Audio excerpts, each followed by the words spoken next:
Welcome into the Week 3 edition of the Phil Steele Show. Kyle Schassberger, Tripp Hurd, and Phil Steele are with you. The Godfather himself, the Titan of the college football and preview magazine world, here to break down 30-plus games on what appears to be somewhat of an underwhelming slate, just two ranked-on-ranked matchups, but normally that means a lot of chaos, a lot of turbulence. So looking forward to seeing what this weekend's card will hold. We're coming off a weekend, Phil, that saw quite a bit of turbulence for some of the nation's top teams that just survived in Oregon and Penn State, and you saw Texas maybe separate themselves from the pack. And yes, Notre Dame, maybe one of the biggest college football upsets in recent memory or all time, is 28-point favorites losing to Northern Illinois at home. I'm still recovering from that one. Phil, it is my birthday. I woke up earlier this morning to be able to curl my daughter's hair for picture day.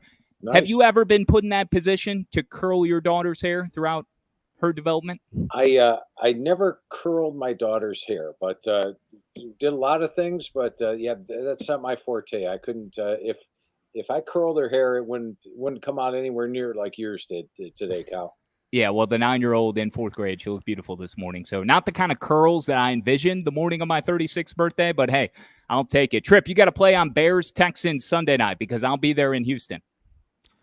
Great birthday present right there, by the way. And happy birthday. I hope you have a great day. But that is a criminal line in that game right now with the Texans favored by 6 when you know they're going to lose outright to our Bears. I mean, we've already got one under our belt, just 16 more wins to go, and we're right back in the playoffs, that top seed where we belong. Well, first team to score without an one of 3 to win a game down 17-0 without an offensive touchdown. The other time, one of those other 2 times, was the Bears in 2006, that Arizona Cardinals game on a Monday night, which was fantastic. So, yeah, survive and advance. Right, Tripp? That's right. All right, let's get to some college football. Thursday night, we've got Arizona State on the road at Texas State. ASU's 2-0 on the season right now. They're 2-0 against the spread. However, they did almost blow that lead last week at home against Mississippi State. Tonight, they're on the road at Texas State. I've seen this line kind of floating. I've seen Arizona favored, Texas State favored. Right now, I'm seeing it as a pick'em game. Quick turnaround for both teams here. Even quicker for Arizona State, though. And they're the ones having to deal with the travel end of this stuff, too. So that could be a disadvantage here. What do you like in this one on Thursday night, Phil? Yeah, I've been very impressed with both teams so far this year. You look at Arizona State, and it's amazing value of an offensive line. Last year, their offensive line was all beat up, and their offense struggled. This year, with a better offensive line, they're averaging 5.5 yards per carry, only allowed 3 sacks this year. Scatterboo looks great at running back, averaging over 7 yards a carry. And as you mentioned, they led Mississippi State 30-3 last week and almost blew it. But very impressed with what I've seen from Arizona State. In the opener, remember, Wyoming scored a touchdown in the final seconds. That thing was 48-0 before. But I'm also impressed with Texas State. They obliterated UTSA last week. I thought it would be a close toss-up game and didn't turn out that way. And this is a Texas State team led by Ismail Mahdi, a running back. Jordan McLeod, who was the Sun Belt Offensive Player of the Year last year at James Madison, is now here, and he's hitting a solid 68% with a 5-2 ratio. They're at home, short week for Arizona State. And if Texas State wins this, you're thinking who's going to be that non-BCS or non-Power 4 team that makes it? I give Texas State a great shot. You look at the rest of their schedule, they could very well run the table this year, and to have a win over in Arizona State under their belt would be a big help. So I'm going to side with the Bobcats at home.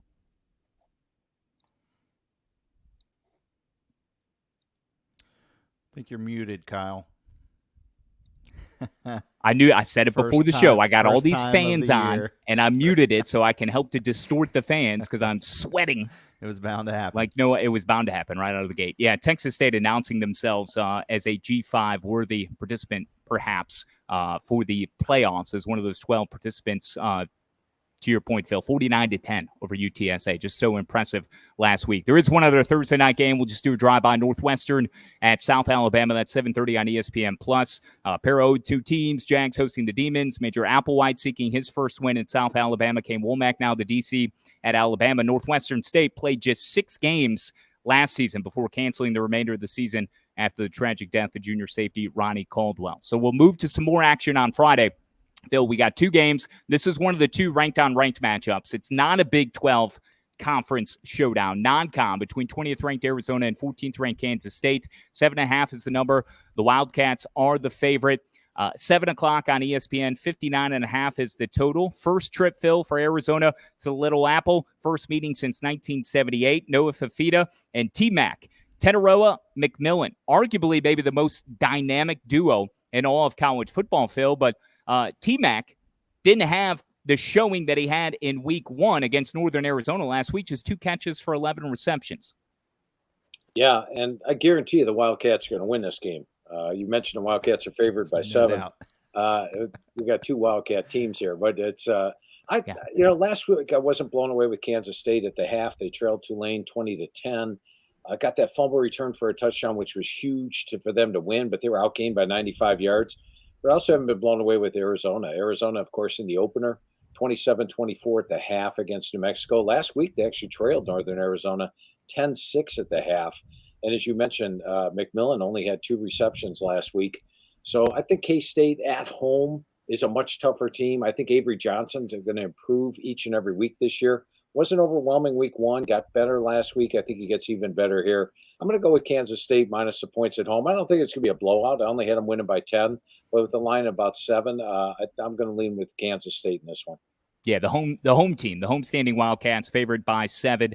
T-Mac, 300-plus receiving yards, 10-plus grabs, 30 average per catch, and 4-plus touchdowns in that debut, that week 1 contest. First team Phil Steele, preseason All-American. He was the first FBS player to accumulate those marks, those milestones in a single game. Avery Johnson loved the flow, but we'll see if the Pop-Tarts, the reigning Pop-Tarts MVP, can rekindle a little something, some of that offensive swagger from the end of last season, because it was a struggle against Tulane. They had to overcome a late second-half deficit, 60-yard scoop and score as well, just survived the green wave on the road. Tripp? Yeah, I think that game is going to get a lot of eyeballs on Friday night. The other game on Friday maybe not getting as much attention, but UNLV is a team that I'm really liking so far this year. I talked a little bit about them on the Tuesday show. They're on the road at Kansas. UNLV put up almost 700 yards of offense last week. I know it was against Utah Tech, but this is just a really fun team to watch, and I think they're a very dangerous one. Their quarterback, Matt Sluka, he can play. That 20-point win over Houston in week 1, that looks a little bit better now after Houston hung around all night with Oklahoma on Saturday. They're going to be on the road at Kansas tomorrow. I think this game's actually being played in Kansas City. 7 o'clock kick. I don't love the fact that Kansas is coming off a loss. They're going to be motivated to get back in the win column. But this line was 7.5 yesterday. I'm seeing it all the way up to 9 points right now. I think I have to lean the Rebels here on this one. Phil, what side do you like? Yeah, and they just played in a bowl game last year, and of course Kansas won that thing 49-36. It had a lot of ebbs and flows to it. I love this UNLV offense. It's so unique. Sometimes you see the 2 running backs lined up on one side of the quarterback, which is unusual. Matthew Sluka only hitting 46% of his passes so far this year. He's a very dangerous runner. And they absolutely dominated Houston. 27-7 doesn't do the story for that game. It was 27-0. Houston got a late score. And then, as you mentioned, Houston last week shocked the heck out of me by giving Oklahoma everything they wanted. The big stat here is UNLV as a non-conference away dog has won 13 in a row against the spread. And I use it every week on my Phil Steele Plus tour. Every time UNLV is a non-conference away dog, I'm using UNLV. So I'm going to take UNLV plus the 9 now, 9.5. Maybe that line's going to go up to 10. Who knows? I'll take UNLV plus the points in that one once again. All right. I like that play. Let's move on to Saturday, high noon kick on Fox. 4th-ranked Alabama. They're traveling to Camp Randall to take on Wisconsin. The Tide really took their sweet time putting away South Florida last week. You see a team like that struggle with a lesser opponent. Now they're going on the road. This is a helmet game. It's Wisconsin. 15.5. Maybe you think you could see a little value in Wisconsin, but I just haven't been very impressed with Wisconsin either, especially at the quarterback position. We kind of know what Van Dyke is now. I think if anything, I would lean with Bama here, even though it is kind of a bigger spread. What do you like in this one, Phil? I'm going to agree with you, Tripp. I think you hit it right on the head. If you look at Wisconsin so far this year, they trailed Western Michigan 14-13 in the fourth quarter. South Dakota State, I believe, was 17-13 late third quarter. Haven't been blown away with anything that they're doing. Tyler Van Dyke just one touchdown pass so far, despite the inferior competition. And Alabama, I think South Florida at the end of the year could very well be the American champ. I mean, they get Memphis at home. That's going to be a big game. I was high on UTSA coming into the year, but UTSA didn't look that good. And then Tulane's a winnable game for them as well. So watch out for this South Florida team. They're very dangerous. And last week we saw Alabama can be explosive. I mean, they were barely winning that game and then scored 3 touchdowns in the final 5 minutes. Miller and Haynes at running back, and they've got the true freshman Brian Williams at receiver. Jalen Milroe, I think, is going to have a much better game. And I just don't have a lot of confidence in Wisconsin. If they get behind in this game, their catch-up ability after watching their offense the first 2 weeks. So I think Wisconsin's a good team. I think the line's pretty much where it should be. But I'm going to take Alabama minus the points in this one. 13th ranked Oklahoma State on the road at Tulsa, 12 o'clock on ESPN2. Pokes have won 9 in a row against the Golden Hurricane, including 5 straight ATS and straight up, according to the magazine, as non-conference road favorites against the FBS. 3-time All-Big 12 selection Colin Oliver out at linebacker with a foot injury that he suffered against Arkansas, and that come from behind win. Phil, they had to roar back from 14 down in the second half, scored 18 total points off Arkansas turnovers, won in overtime, 39-31 over the Hogs, despite being outgained 648-385. Ollie Gordon has been quiet, 3.9 average per tote, 175 yards on 45 total carries and 4 scores. Do you believe in the Pokes going on the road and covering the 18.5 that they are currently laying? Yeah, and it probably should have been down 28-0 at the half, if not for a 74-yard interception return for a touchdown. The dreaded 14-point swing, because that first half was all Arkansas. They had a 351 to 77-yard edge.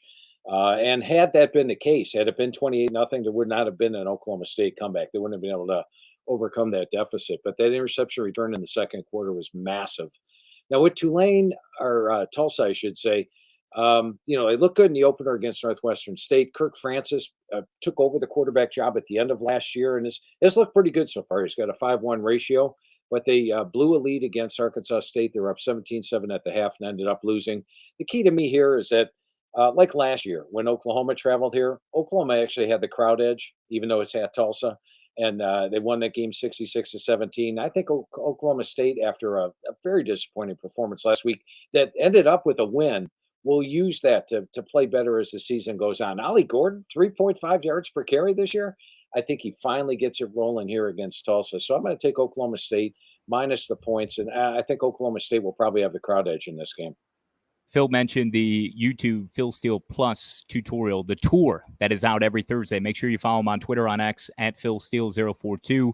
Get a glimpse of that, peek behind the curtain. Phil might share his screen with us even over the next 45 minutes or so that we allow. He's on with Stephen Hartzell and Wayne Cook, his normal Wednesday hit on the College Sports Now feed. Make sure you tune into that as well. Subscribe wherever you get your podcasts. You got Felder Fridays. You got Roddy Jones as well on the Tuesday show with Hartzell. And make sure you subscribe to the Varsity Network channel on YouTube for us live in color as we come to you every single Thursday around noon.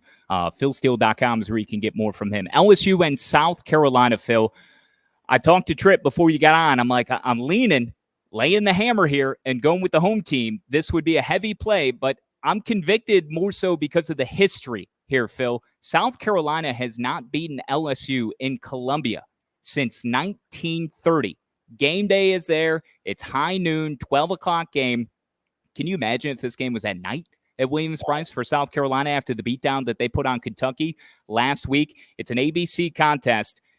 1930, Phil, Pluto was discovered as a planet. I'm not sure we're still considering Pluto a planet. It was the birth of the jet engine. I think Lenore Sellers and the Gamecocks might be the jet engine that just runs past LSU, stuns them, and causes Brian Kelly to have to tape together the remainder of this season because Scotch tape, also invented in 1930.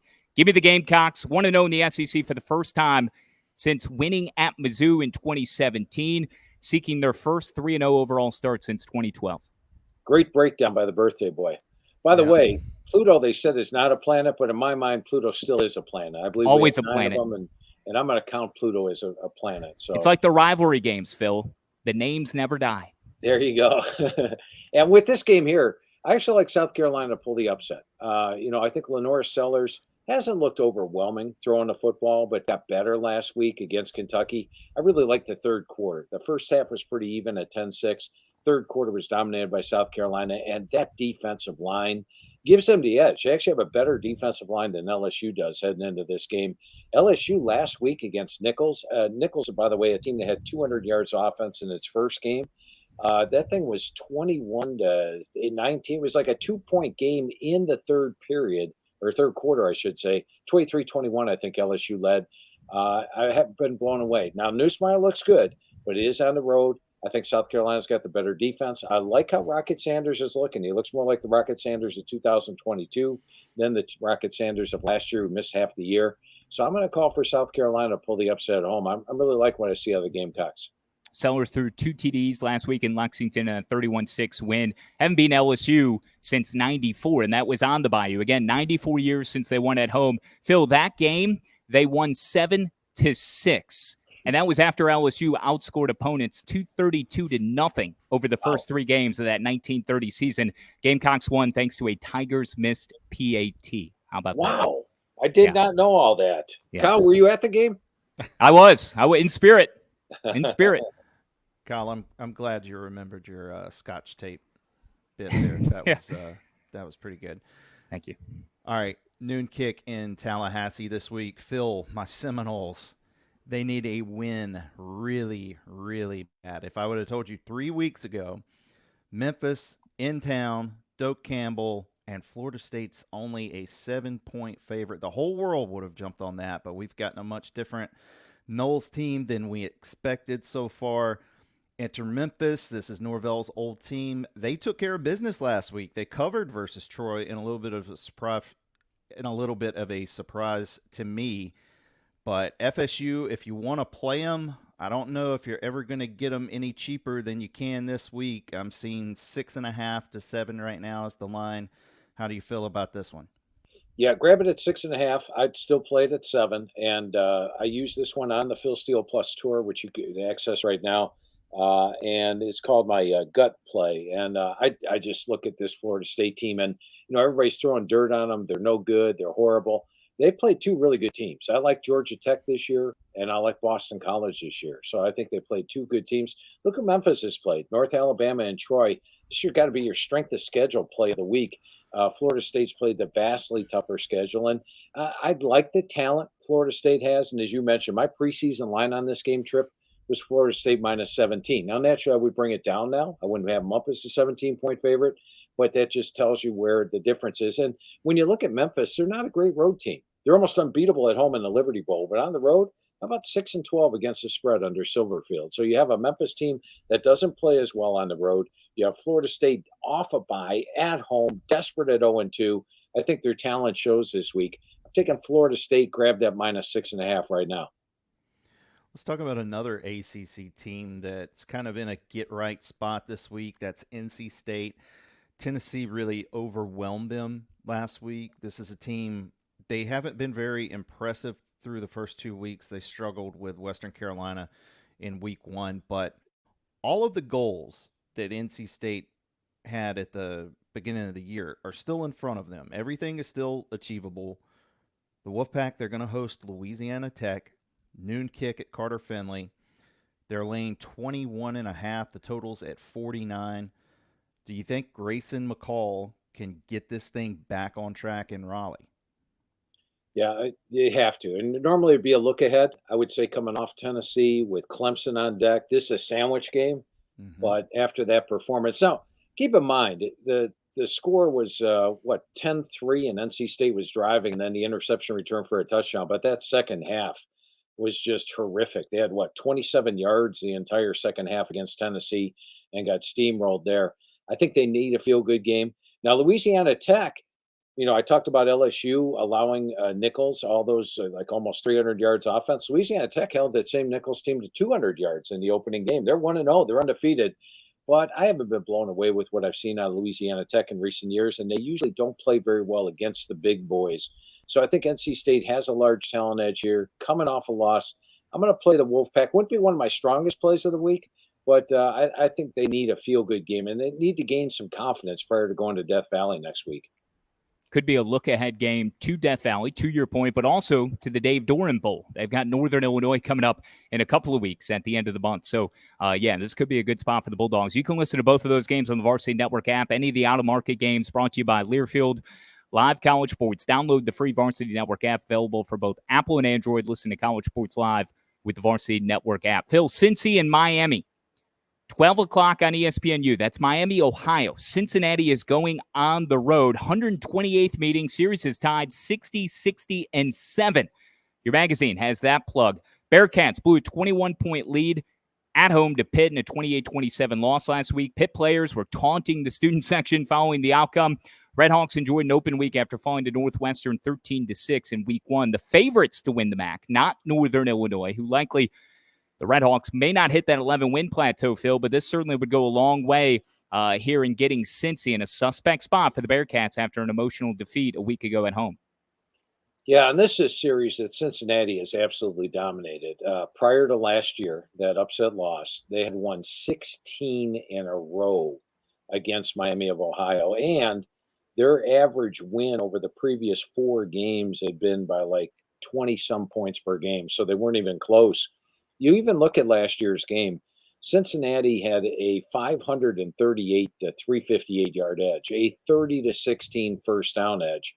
Now, last week, what happened with Cincinnati? They got out to that 30-3 lead or 30-6 lead against Pitt, and it seemed like they are 27-6, excuse me.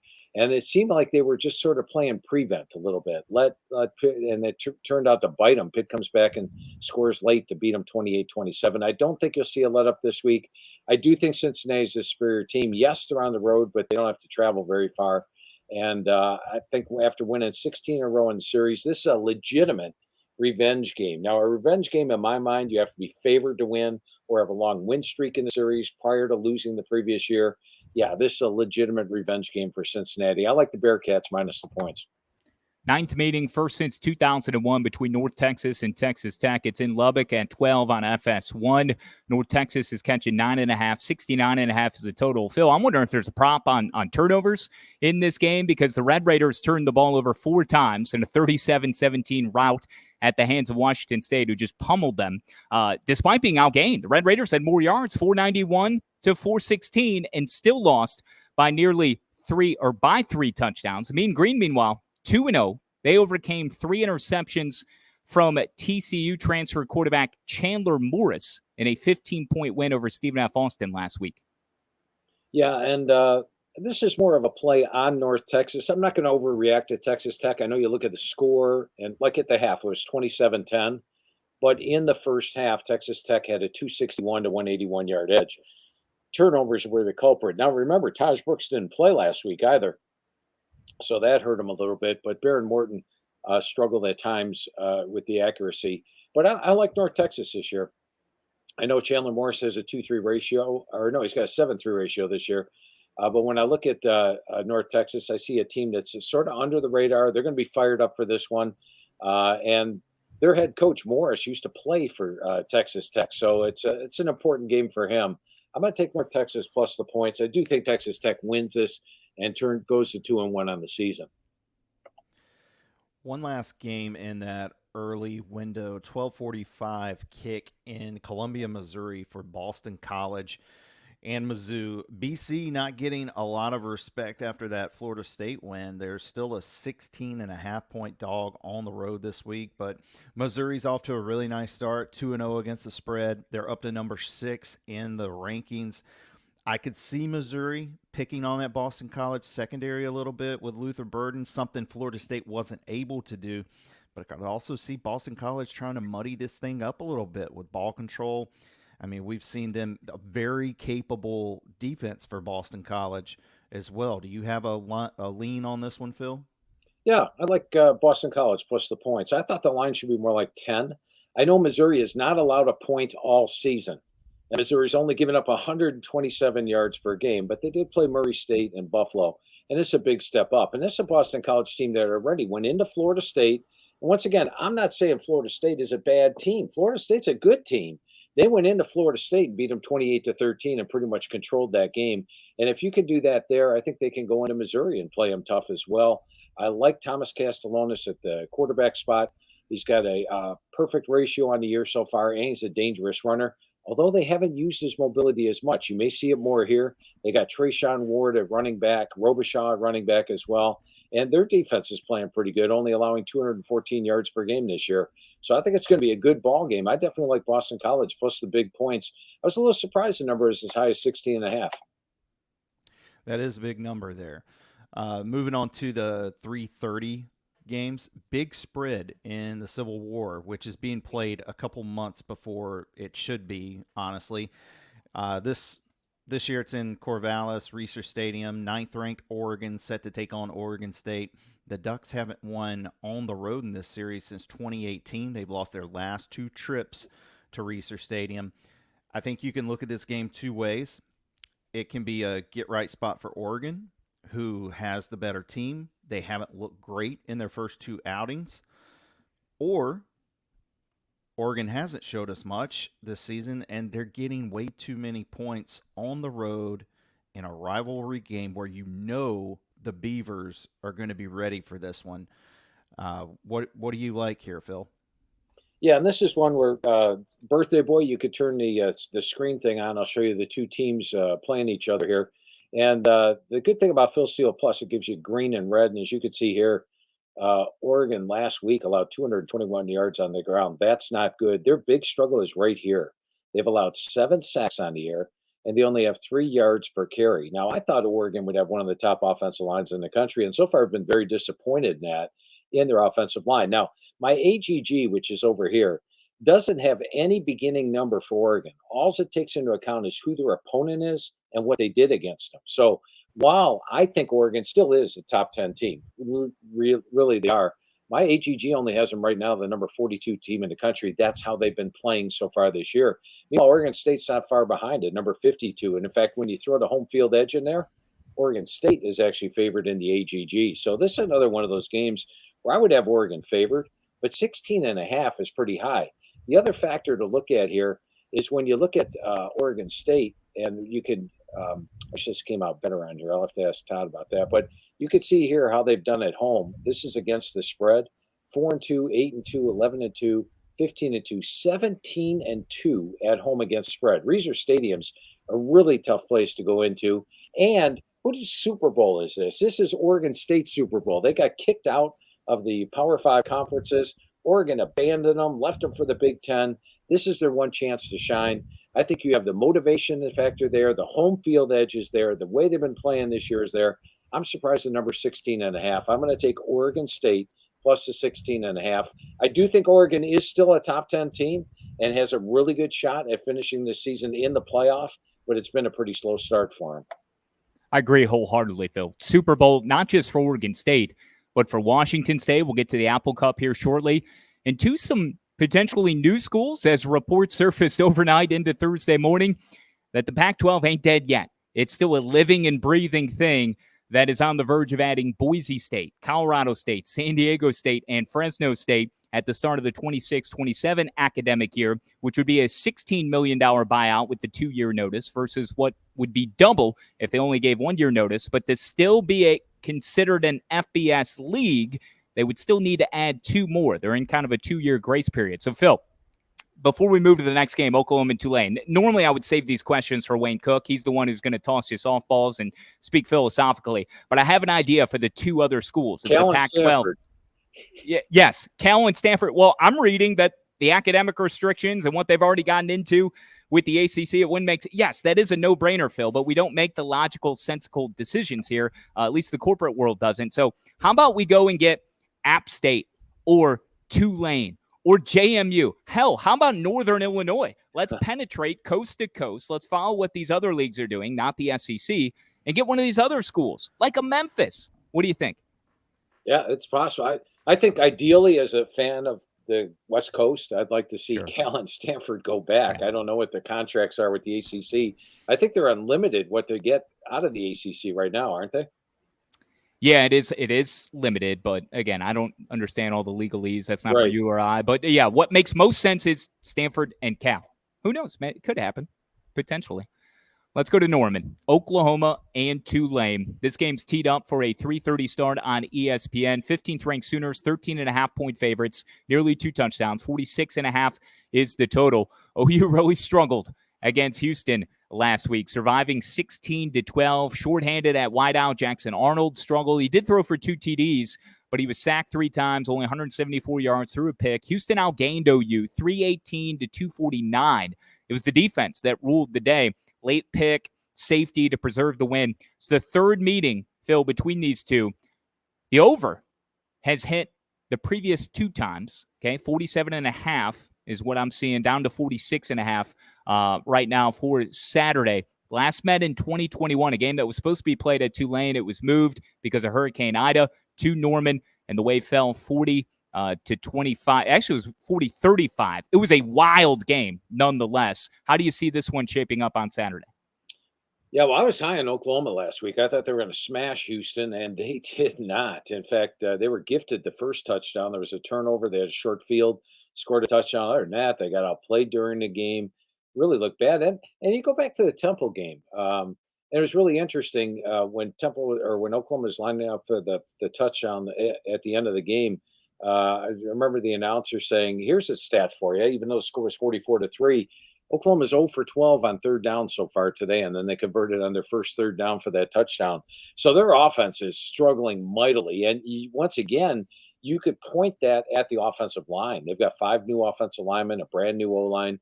I know when I talked to Coach Venables, he had said that Bedenbaugh, their offensive line coach, was very high. They were going to be a solid offensive line. They just haven't played that way so far. I mean, only 249 yards against Houston. That really is bad. And Tulane should have beaten Kansas State last week. If not for that 60-yard fumble return for a touchdown, they outgained them by 100 yards. I say all that. If you're watching last week's game, you're laying it all on Tulane here. But I just don't think Oklahoma is as bad as they looked last week. So I'm going to say, okay, I was wrong on the Sooners last week, but the Sooners that I expected to show up against Houston show up against Tulane, which just gave a huge performance at home and now has to go on the road. I'm actually going to take Oklahoma minus the points in this one. Irish fall 13 spots from 5 to 18. 10-point favorites on the road at Purdue, 3:30 on CBS. Just give me a moment to vent here, because this is the problem with the 12-team playoff. An 11-1 Notre Dame team, we still have the rest of the season to play, games against FSU and USC, but they should not be considered for one of those 12 spots after a loss to Northern Illinois. Eliminate them now. I'm concerned Notre Dame missed on Riley Leonard. I don't know if he could throw. The offense under Mike Denbrock should not look like this. An experienced offensive line should not matter against Northern Illinois, a team that lost to Southern Illinois, Nebraska, Tulsa, Toledo, Central Michigan, and Ball State a year ago. And then to Ethan Hampton at quarterback, we're not talking about Jordan Lynch here, Phil. So every Fighting Irish head coach has either won a national title or played for one since 1943. In year 3, we're talking 81 years. That ends this season. There's no way this Notre Dame team is good enough to get to the playoff. They shouldn't at 11-1, and I think they might lose to Purdue this weekend, in addition to USC and Florida State down the road. They're one of 5 teams not to throw a touchdown among FBS schools this year. Only 2 programs have converted fewer third downs. Riley Leonard isn't even among the top 100 in pass efficiency. The schedule was set up for you. You win in College Station. You lose as a 4-tutty favorite against the Huskies. Playoff or bust, and I think it's bust for Marcus Freeman and company. I'm going to go with the Irish in this one. And, okay, thank you. There's my optimism, my birthday gift of optimism that I need. Here's the thing about Northern Illinois. When I went over the team with Coach Hammock this year, they have 36 seniors on this year's squad. They have a big offensive line. They have a good-sized defensive line. This is a really good Northern Illinois team, one that at the end of the year wouldn't surprise me if they won the MAC. It wouldn't surprise me if 2 weeks from now or 3 weeks from now they go into NC State and come out of there with the win. This is a very good Northern Illinois team. And I think your opinion of Notre Dame will go up as you watch Northern Illinois play the rest of their games this year. I do think Ethan Hampton's a solid QB, and they've got the run game. Hammock's always going to have a good run game. And they're solid at the line of scrimmage. And this is a senior-laden team. As I mentioned, 36 seniors. He said, Phil, has any other team got 36 seniors? I don't recall any other team with that much. So that's a really good Northern Illinois team. Let's keep our eyes on them. They're off this week, but we'll watch them. Now, the thing that would concern me with Purdue is their defense played extremely well in the opener. Only gave up 154 yards, but they were playing Indiana State. Indiana State's a very poor FCS team. Hudson Card, their quarterback, also hit 24 of 25 passes, tying an NCAA record for best completion percentage, tossing over 20 attempts. That's dangerous because Hudson Card's a really good QB. But this is a Notre Dame team that went into College Station, came out of there with a win, and I think they can go into Purdue and come out with a win, especially coming off a loss. Riley Leonard does need to improve the passing. I mean, 0 touchdown passes, 2 interceptions on the year. That's not good, but I think we're going to see a different Irish team this week. I'm going to go with Notre Dame. Thank you for walking me off the ledge. Riley is hurt, though. He's got a bum shoulder. We'll see if he even plays, Tripp, move us on. Irish for dead on your birthday. Man, that's tough. What a stance. They're dead to me. There. All right, another 3:30 kick. This one's in the swamp for Florida as they're going to play host to Texas A&M. The Gators are getting 3.5 right now at home. I think the big question is about the quarterback position for Florida. And I think Napier said that he was going to go back to Mertz earlier in the week, and now I don't know if he's waffling, but saying they're not going to release a depth chart. I don't know who's going to play, but I did see last week that DJ Lagway looked pretty good. Over 450 yards passing. Looked like a really sharp quarterback, too. You could see him going through reads. I know it was against Samford. It's going to be a much taller test this week with A&M and a really good defensive line coming to town, no matter who they start at quarterback, Phil. Yeah, I agree. And when I talked to Elko during the spring or after spring practice was over, he said this could be one of the best defenses he's ever had. So that's a good thing for A&M. But I really like DJ Lagway and what he showed last week against Samford. Led that late touchdown drive against Miami of Florida. Granted, it was late. The game was already decided. But, this is a Texas A&M team that has actually lost 10 straight road games. The last 10 actual road games they've lost them all. Their offense has been far from overwhelming. Connor Wegman only hitting 52% with a 2-2 ratio so far this year. The Gators, it's a circle the wagons game. They've got to win here. I think if they lose this game against Texas A&M, it's going to be a long, long season. Napier may not even make it out through the end. But I'm encouraged by what I saw to DJ Lagway. Very impressive. And as you mentioned, it wasn't just the numbers. It's the way he threw the ball. It's the way he read the defenses. I thought Lagway had a superior game. He'll get playing time in this one, if not a lot of playing time in this one. I'm going to take Florida at home to pull the upset in this one. Much like the vibes play that I'm utilizing for Shane Beamer and South Carolina at home, and even taking a team like Oregon State as a heavy underdog at home against Oregon because of the reemergence of the Pac-12, I'm siding Washington State here in this edition of the Apple Cup as they are 4.5-point underdogs on the road, technically, but it's a neutral. It's being played at Lumen Field in Seattle, home of the Seahawks against Washington. This is the earliest this game has been played in 20 years, I believe. Fans won't be shoveling snow out of their driveways, which, is unfortunate because it's part of the nostalgia, I guess, of getting ready for the Huskies and the Cougars in this one. Washington has won 12 of the last 14. And the last Cougs win also came in Seattle. Important to note, in 2021 at Lumen as 1-point favorites, 40-13. Both are 2-0, Phil. They've been fairly untested to this point. You can argue Texas Tech was more of a test, of course, for Wazoo at home last week with the stiffer competition. It's also a Peacock game. Washington favored. Numbers down 4.5, 3:30 on Peacock. What do you think? Yeah, and this is one where if the spread was like the Oregon State game at 16.5, I'd be all over Washington State. But the spread's really cheap at 4.5 in this game, and the Washington has done extremely well in the series against Washington State. And I think we're going to see Washington get better as the weeks go on. Now, this is technically a home game for Washington State, but then they moved it to Seattle, and of course, in Seattle, that's going to give a large crowd edge to the Washington Huskies. The state's very big. They're on each side of the state. Seattle's a lot closer. So look for it's basically a home game for Washington here. I like what Will Rogers is doing. Last week, he impressed me. They got off to a very slow start. Eastern Michigan outplayed him in the first quarter.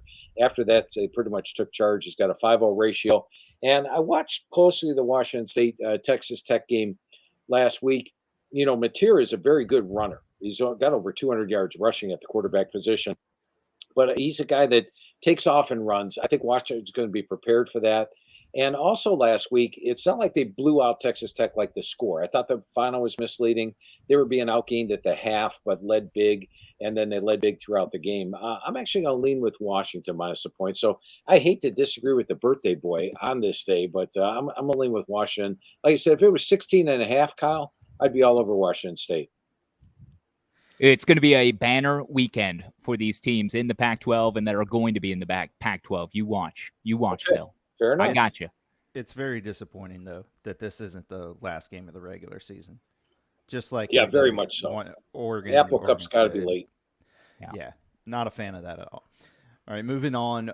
I'm not sure how many people were watching last week with Pittsburgh at Cincinnati, but Pitt trailed 27-3 on the road. Storm back, kick a field goal with 17 seconds left to win the game by 2. This week, Panthers are back at home. They're taking on West Virginia, and they're getting a couple of points at home against the Mountaineers. It's West Virginia's a 2-point favorite right now.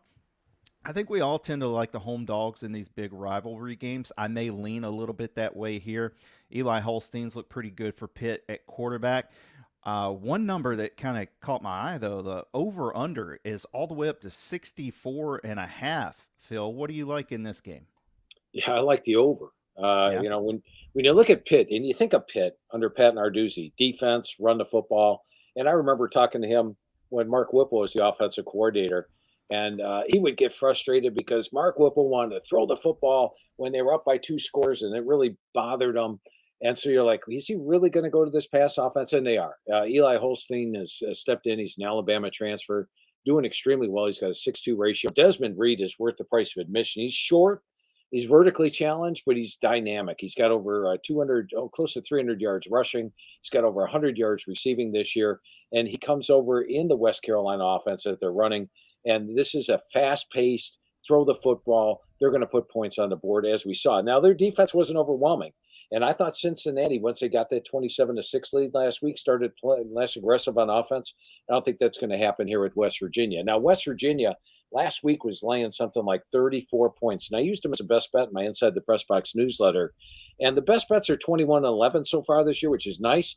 But this one made me sweat because Albany kept driving the ball and moving the ball. They threw for over 300 yards on West Virginia. We got the cover this close. I mean, it was 49-14. West Virginia got the cover over Albany last week. Whew, because there was a couple of times Albany was inside the 20-yard line. I didn't like West Virginia's defense, giving up 374 yards, 300 yards through the air to Albany. So I think both teams' defenses are flawed. Both teams' offenses are solid. Garrett Green, C.J. Danielson for West Virginia. And while Pitt's at home, West Virginia is actually going to have a really good crowd there. There's a West Virginia country music singer. It's really popular now. He's having a concert in Pittsburgh the night before the game. So a lot of West Virginia fans traveling for that. They're going to be there for the game. In fact, the last time West Virginia traveled to Pitt, I believe they had the largest attended game in Pittsburgh, even topping the Steelers. So just a lot of West Virginia fans are going to be there. That's sort of the great, gates the home field edge. So I'm going to go with over as my best play in this one. I think it's going to be a fun game to watch. Yeah, I like that. And West Virginia also, even against Penn State, they just couldn't snap the ball. I mean, they were hurting themselves with stuff like that had nothing to do with Penn State. They were just struggling for whatever reason to get the ball snapped. So if they can clean some of that stuff up, their offense has got to be clicking a lot better than it was in week 1. So that should be a fun play there with a really big total. Look, I've been burned now 2 weeks in a row by the Iowa Hawkeyes on the under. Last week, they gave up that last drive. They lost to Iowa State. I think it would have been a push, at least, if they didn't give up that last field goal. But they did. This Saturday, Iowa's got Troy in town, another team that let me down last week against Memphis. The line is 22 in this one. Cade McNamara didn't look very good last week. He might not need to look very good this week against Troy. They're giving up over 200 yards rushing per game so far this season. What do you like here, Phil? Yeah, when you look at Troy's rush defense, they're giving up 6.7 yards per carry on the ground. And I think Caleb Johnson has a monster game here. Put him on your fantasy football team. He's already got 306 yards on the season. Iowa's been moving the ball. They've got an improved offensive line. And last week against Iowa State, they had first and goal at the 1, first and goal at the 3. They settled for 2 field goals, which was good for the under. I like the under as well last week. And then they're up in that game, and they gave up a 70-yard touchdown pass. Very uncharacteristic for Iowa to give up that type of touchdown pass. And then the late score, and it went over. So it was a game where you're happy that it was going under with the missed opportunities at the goal line for Iowa. But I thought Iowa played better than the final score would indicate. I think their offense will do well. I think they will be able to run the ball on Troy. Troy is in a rebuilding year. And last week against Memphis, what happened? Goose Crowder, their starting quarterback, got injured in the first quarter and then didn't play the rest of the game. I don't know if Crowder's going to play here. And how do you go against this Iowa defense with a backup quarterback or a not 100% Goose Crowder? I'm going to take Iowa minus the 22.5. Phil, ECU fans are juiced up for Saturday and App State's visit to Greenville in Dowdy-Ficklin Stadium, a team that is 2-0, one of your most improved team. But really, if Mike Houston is going to return this program back to purple and gold glory, this is one you've got to have. And you feel like App State's vulnerable after getting guillotined, albeit by Clemson, 66-20. And App leads the series all time, 21-12. Dates back to 1932. Mountaineers have won and covered in both FBS meetings in 21 and 23, 43-28 last year in Boone. This is a 4:00 showdown, ESPNU. ECU is a 2.5-point dog at home. And I think there's, the bragging rights of this in-state rivalry, a team that wasn't always FBS or G5, coming from the FCS ranks in App. ECU's trying to take back their place on the mantle because they've been overshadowed by App State for the last decade or so. Yeah, and it's amazing where East Carolina is right now, 2-0 straight up, 2-0 ATS, because they are -6 in turnovers. Jake Garcia, 7 interceptions in 2 games. And guess what? They just totally dominated Old Dominion. They had a 468-287 yard edge.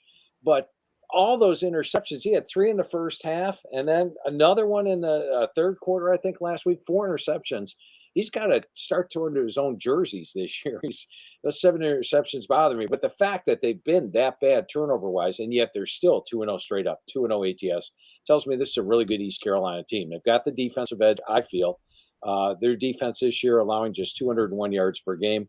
Offensively, I like what they have. Garcia is one of those big play quarterbacks, and I think they're going to be fired up at home for this one. So I'm going to take the home dog. I like East Carolina plus the points. All right, Phil, we've got a 4:30 kick. The Battle of the Brothers is back after a decade. Utah visiting Utah State. First time they played since 2015. Utah's a 20-point favorite coming into this one. But Cam Rising hurt last week against Baylor. Utes may have to turn to the freshman, Isaac Wilson. He only threw the ball 9 times in the second half last week. They were probably just trying to hang on and win and maybe protect him a little bit perhaps. But any value on either side in this one for you, Phil? Nope, unless you know for sure Cam Rising is going to play or not going to play. So, I mean, what we saw in the second half was pretty poor for Utah last week. But Utah's got the talent. I leaned with Utah State. I liked Utah State last week in a great situation against USC, and they got obliterated. So, no, I would favor Utah if Cam Rising's 100% and playing. And if Cam Rising's out for this game for some reason, they're going with Isaac Wilson, then I would take the underdog. But it's tough to find that sort of information. Yeah, knowing the way that situation was treated a year ago in terms of the information that was being uncovered and the unknown factor of Cam Rising, we're not going to know anything until kickoff. That's the way Utah treats this sort of thing. All right, we got about 10 minutes. We're going to zoom through these evening games, and we'll start with Duke. Old Reliable for me, part of a 3-0 week on my power plays last weekend, covering on the road at Northwestern. And boy, was that a degenerate special late on Friday night. Second half drive start, punt block, missed field goal, interception, fumble, bunny a football bunny on the field. Willie the Wildcat was trying to corral it. Northwestern fumbled in the process away from the end zone where the rabbit was, and Duke was able to come back and win in 2 overtimes. This will be the 4th meeting all time against UConn. Blue Devils won 41-7 in Stores last season. Manny Diaz has them at 2-0. Huskies are outscoring opponents 70-67 after they won over Merrimack 63-17. Remember, they lost 50-7 to Maryland in week 1. Blue Devils are 16.5-point favorites, Phil, 47.5 total, 6 o'clock ESPN+. Yeah, these are the type of games Duke wins and covers. Non-conference games at home, they know they got a tough schedule ahead, so I'm going to have to lean with Duke. At the half, they had to feel pretty fortunate, only be down 10-7 in that one. They were getting outplayed, but hats off to them. They come back, and I think what bodes well is you take a look at last week's game and all those overtime scores. That bodes well for Duke unders in the future because they're a little under the radar. The two teams didn't really have 20 or 46 points last week. Yeah, I mean, it was 13-13 at the end of regulation. So it was the 2 OTs that pushed the over, and Duke was 2.5-point underdog. Again, a master's class for college football sickos everywhere last week in Evanston. Tripp, I know you were dialed in. Yeah, of course. Yeah. Virginia Tech, let's talk about these guys for a second. They should be awake for this one because week 1, they lose to Vanderbilt. Last week, they struggled with Marshall for quite a while, but this week, going on the road to Old Dominion, 6 o'clock kick Saturday. Old Dominion's won the last 2 times they played at home against the Hokies, and Virginia Tech laying 14.5 right now. That seems like a pretty big number considering the series history here, Phil. Yeah, and I'm a big Ricky Ronnie fan. You take a look at Old Dominion, you line them up on paper against their opponent, and really they're going to be outplayed. And then you look what happened. They only lost to South Carolina by 4. Somehow they stayed in that game with East Carolina, only lost by 6. So I think they're a team very capable. They made it to a bowl game 2 of the last 3 years, and I wouldn't have given them much of a chance of making a bowl game either of those years. So I'm just a Ricky Ronnie fan. I think that Old Dominion will be fired up for it. Virginia Tech's got a pretty big game against Rutgers on deck. So I'm going to take Old Dominion plus the points to keep it closer than expected. But I like Virginia Tech to win the game. Nation's 5th-ranked team is rolling into Winston-Salem, not out of the ACC, but the SEC. Ole Miss on the road at Wake Forest, 6:30 on the CW, just 5-10 minutes away from where I'm talking to you now, Phil. And Ole Miss, 3rd meeting ever. They've never beaten Wake. Wake leads all time 2-0. Hank Bachmeier made his debut at starter under center for Wake Forest last week as they let one slip away at home against Virginia. Late, Jackson Dart for Ole Miss broke the SEC record for consecutive completions, 24 in a row against MTSU in a 52-3 win. I don't think 64 as the total is enough points here. I think Ole Miss might cover it themselves, Phil. I think you got a point there. You look at Ole Miss so far this year. You know how many points they've scored in the 4th quarter this year? They've only scored 10 points in the 4th quarter. They had 52 at the half against Furman, 357 yards at the half against Middle Tennessee, and it could have been more than the 31 points they had. So, yes, Ole Miss can get close to the total by themselves. And when you look at Vanderbilt, the one thing that's interesting to me is last year they did not have the typical Dave Clawson offense, but this year they do. Last week against Virginia, criminal. I mean, they led that thing the entire game. They're up by 13 in the 4th quarter with the ball, and yet somehow, some way, they let it slip away and lost by a point.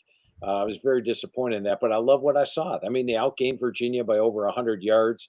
And if you go back to Clawson's years, basically 2022, when he's had an offense, he's had a Donovan Green, a wide receiver, for example, they averaged 66 points per game in their games in 2022. They averaged 70 points per game in their games in 2021. They are an over team, and they're taking on an over team. So these are 2 teams where I think Bachmeier is going to be able to do some damage against Ole Miss. And I think Ole Miss challenge, they're going to have to play the 4th quarter, which they haven't been doing, and we'll put the points up. I really like the over in this game. Yeah, I also like Ole Miss. I don't understand maybe your whole 4th quarter thing with them not scoring a lot of points in the 4th is why the number's not higher. But I think if it was 42, I would probably still play Ole Miss against Wake Forest. So that's my play on that one. Let's skip over to the West Coast. It's an interesting game here. Indiana on the road at UCLA. The Bruins eked by Hawaii in week 1, 16-13. Now they've got the Hoosiers coming to the Rose Bowl. First time I think the Hoosiers have been there since 1968, and I don't think they've ever played UCLA there. But anyways, the Indiana favored by a field goal. What do you like in this one, Phil? Yeah, I'm pretty bullish on Indiana this year. I think they were picked 17th in the Big Ten media poll. I have them 12th in the Big Ten. I love the James Madison defense that Kurt Cignetti brought over with them, and they're playing well. They're only giving up 152 yards per game. Now, granted, Western Illinois, as we talked about last week, hasn't won a game in 2 years, so that wasn't. But 77-3 is good. The FIU game, I think, is very good because FIU is a better team than you expect under McIntyre, and they won that game by 24 points. They've got the run game with Ellison, Lawson, and Green. They've got a quarterback that was the MAC Offensive Player of the Year 2 years ago and is looking really good. And they've got the defense. Meanwhile, UCLA really got outplayed in the first half completely by Hawaii. Should have been down more than 10-0. They did rally back and get the win. But I haven't been blown away with what I've seen out of Garbers so far. And I just think this is a confident Indiana team. UCLA doesn't have a great home crowd, so Indiana's not going to be intimidated by that. I like the Hoosiers to go on the road and get the win by more than the 3 points. My alma mater just keeps coming up, Western Illinois. We just got to keep piling on. But you know what? The truth hurts, so I'm not going to run from that. Colorado State hosting Colorado. Buffs are laying 7 on the road, 58 the total, 7:30 on CBS. Shout out to Jimmy Horn Jr. of the Buffs because he is also celebrating a birthday today. 7 grabs, 198 against NDSU, only 3 receptions, 26 yards in the 28-10 loss at Nebraska. Last week, Shiloh Sanders, Buffs leading tackler from a year ago with 4 forced fumbles, too, out with a right forearm injury. Shedeur Sanders, the quarterback, throwing his offensive line under the bus following the game in Lincoln. 90th edition of the Rocky Mountain Showdown. We know how this one went last year in overtime. It was a thriller. Colorado State was up at the half. Colorado roared back. I like the Rams. Give me those Pac-12 vibes to take care of business at home against Colorado. I agree with you 100% here, birthday boy. When you take a look at Colorado State last year's game, I mean, they had a 262 to 85 yard at the edge at the half. Somehow we're only up by 7. Had a 2-score lead in the fourth quarter, and then Colorado ties it late and forces overtime and wins it there. But you go back to the ULM against UAB game last week. UAB was a big road favorite. ULM had an axe to grind. A lot of those coaches were let go by UAB. They were fired up for it in the offseason. I know talking to Coach Vincent in the offseason, UAB was a big game for him. And guess what? They ended up winning the game. I think if you play that game at a neutral field without that sort of pent-up thing at home, then maybe it's a different game. But I was impressed when I saw the ULM. And I think we're going to see that out of Colorado State. This is their Super Bowl. This is their game. This is the one they want. They showed last year they could play with Colorado. I like Colorado State plus the points in a potential upset. What do we think about Maryland at Virginia this week? Terps looking to bounce back. They're favored by under a field goal, 2.5. Let us down last week against Michigan State. UVA may have surprised some people in Winston-Salem. They were only a 1-point dog, but they had to come back versus the Deacs. Maryland, I think we've liked them both of the first 2 weeks on the show here, Phil. They're going to make your card for a 3rd week in a row? Well, I like the Terps this week, and I think this is a game where, had last week's results. If you asked me middle of the fourth quarter last week when Maryland up by 7 is kicking a field goal to go up 2 scores against Michigan State, then they miss the field goal, and on the next play, Michigan State gets a 70-yard touchdown, and then drives down and gets a field goal on the last play of the game to beat them, a game Maryland should have won. You got a Wake Forest team that should have beaten Virginia up the entire game, up by 13 points in the fourth quarter with the ball, somehow lose it. Maryland would have been about a 7-point favorite here, 6.5, 7-point favorite. But because what happened in the final minutes, it's down to 2.5. The value is there. I think Maryland's a better team, goes on the road and gets a win. All right, Phil, I'm going to tee up the 3 games in the late window. You tell me which one you feel most strongly about, or if all 3 of them, or 2 of the 3. BYU at Wyoming. The Cougars are laying 11.5 after an 18-15 win over SMU. They held SMU without a touchdown a week ago. 40 is the total, 9 o'clock, CBS Sports Network. You got San Diego State visiting Cal, fresh off a win on the Plains. Golden Bears are laying 19. 48 is the total, 10:30 on ESPN. And then New Mexico State at Fresno State. Here are the Bulldogs, another future Pac-12 member, at least according to reports here this morning. 19.5 Bulldogs are favored by 47.5 total, 10:30 on True TV and Max. Any of those 3 you are more interested in than the others? I've been very disappointed with what I've seen in Wyoming this year. They needed a late touchdown against Arizona State to avoid a shutout. Last week they lost to Idaho, but do keep in mind Idaho gave Oregon a really good game the week before, and they did have a 270 to 225 yard edge against Idaho. When I talked to Coach Savell, he had said that Evan Savoda is an NFL caliber quarterback. We haven't seen it. He's only completed 41% with a 1-2 ratio. But I like the talent, and this is a team that pulls upsets at home. So getting 11.5 like they are at home, I'm a little nervous about it because Wyoming has not played well, but I'm going to take Wyoming plus 11.5 to keep it closer than expected. Yeah, give me the Jewish quarterback of a Mormon school and Jake Retzlaff. Give me that dude over a Wyoming team that's 0-2. The struggles that you indicated, loss, a blowout one to Arizona State, 17-13 to an FCS team in Idaho last week. All right, Phil, time for your power plays. Give us 3 of your favorites for the week. I'll drop some knowledge as well. Tripp will, and then we're out of here. Sounds good. 3 teams we talked about already. Oregon State plus the big points over Oregon. Florida State to finally look like Florida State this week over Memphis. And then Cincinnati to get the revenge over Miami of Ohio.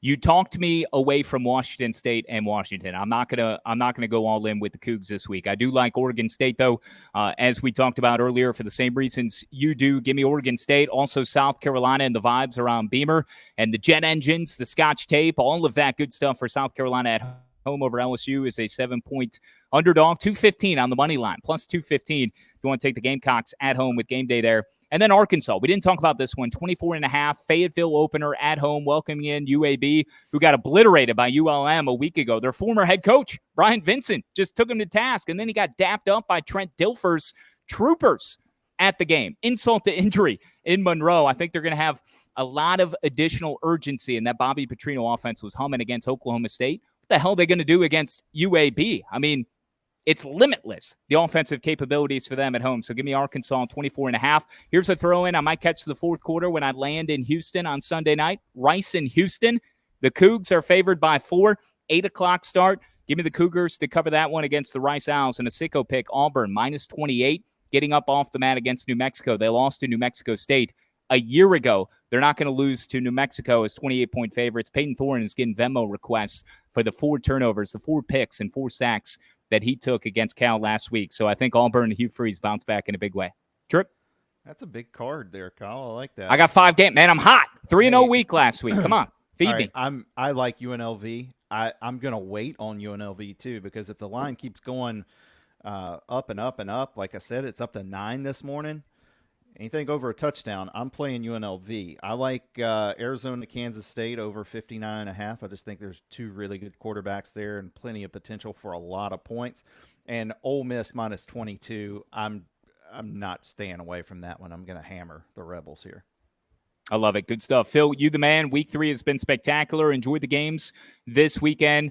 Follow him at PhilSteele042, PhilSteele.com. Phil Steele Plus Tour is available on YouTube. Check him out on Twitter and on X. Phil Steele Plus, the FCS inside the press box. All of the goodies. Unlimited space at PhilSteele.com. Lock of the Docks at Kyle Schass. Phil, it's been great, man. We'll talk next week, okay? Hey, a lot of fun as always. And enjoy your birthday, Kyle. Happy birthday, young man.